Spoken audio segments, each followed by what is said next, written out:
Cela fait maintenant près d'un an que le virage numérique de la SAC a été lancé avec la plateforme SACLIC.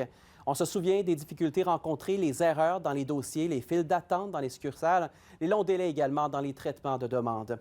On en parle avec Magali Masson parce que tout ça a provoqué beaucoup de plaintes à la SAC, près de 15 000 en un an.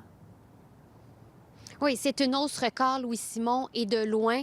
Vous voyez le tableau qu'on vous a préparé à l'écran. 15 000, c'est plus que le total des plaintes qu'a reçu la SAC de 2018 à 2022. À sa défense, la SAC nous dit que 15 000 plaintes, bien, ça représente moins d'1 % des clients desservis cette année. La Société d'État a refusé de nous accorder une entrevue sur le sujet. Par contre, elle écrit notamment « La priorité est tournée vers l'accompagnement des clients dans le cadre des changements ainsi que la prise en charge des plaintes. Rappelons que le déploiement de la nouvelle solution était d'une taille et d'une complexité, oui, sans précédent. Maintenant, Louis-Simon, on ne peut savoir combien de plaintes étaient directement liées à SACLIC. Par contre, la Société d'État reconnaît qu'effectivement, le virage numérique a pu contribuer à la hausse du nombre de plaintes. Vous avez d'ailleurs rencontré une dame, Magali, qui a déposé une plainte à la SAC et qui souhaiterait que des mesures soient prises pour minimiser les impacts sur les citoyens.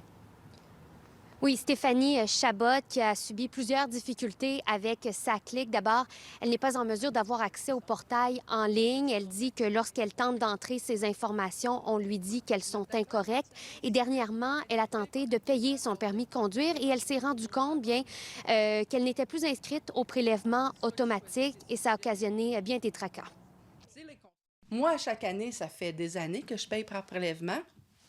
Quand je reçois, je fais « Ah, je vais mettre de côté, c'est juste pour me dire mes prélèvements. » Si j'avais pas décidé, pour une raison X, d'ouvrir, mon mari n'aurait pas de permis de conduire valide en ce moment. Je trouve ça inacceptable parce que je me dis, à quelque part, c'est les contribuables qui payent pour ça. C'est un service. C'était censé améliorer les choses, c'est pas le cas.